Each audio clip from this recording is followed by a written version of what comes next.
Hey, what's up, everybody? I figured I'd get a chance to discuss my thoughts on the movie Don't Worry, Darling. And the cast of the movie has Florence Pugh, who was, played Yelena in the Black Widow movie and the Hawkeye series.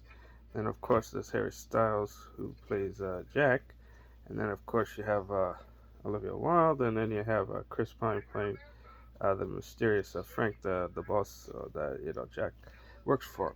And of course, the premise behind "Don't Worry, Darling" is Alice and Jack live in like the 1950s of the fictional town of Victory, California, and of course, it's also the name of the company that Jack works for. And of course, in a sense, like the movie kind of reminds me to an extent of the Stepford Wives, only because it's all about facade and imagery and perfection, whereas like the wives will stay home and cook and clean, where the men will go to work, and but behind the facade is something much darker and sinister. And I guess like the old saying goes, appearances are deceiving, and not everything is as it appears to be. And the other thing is, it also kind of reminds me of the Matrix, because it's kind of like like a real world versus like the program.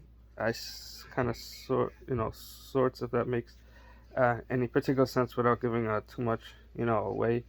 I mean, and I'll have to say, in terms of like the acting wise, I would say you know Alicia's character is the stronger character, more compelling, since Florence Pugh is almost like carries the film, like as her character is like you know remembering like bits of her other life, and then she's trying to piece together if she's like really going crazy, or if what she's experiencing is real.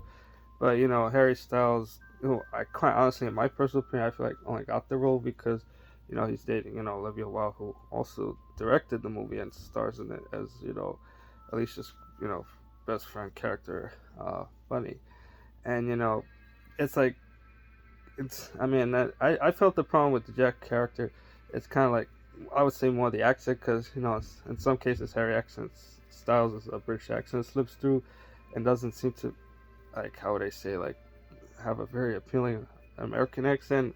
And then when he tries to like emotion, like anger, and shout it, it kind of comes across as unintentionally funny of sorts, even though quite honestly his acting in Dunkirk was much better, even though in that movie he was more of a supporting character versus where in this movie, this is like his first movie as a leading character, and the acting kind of felt like a little wooden and flat for me. Maybe others might disagree, but that's just my personal opinion. Maybe in other roles he might be better, but for me, he was kind of like, you would say, like the weak link of the movie. And of course, his part was initially going to go to Shia LaBeouf, who I think probably would have pulled off the role much better, but because of legal troubles, and he had to withdraw from the project. So that's a little interesting trivia for those that were curious to know.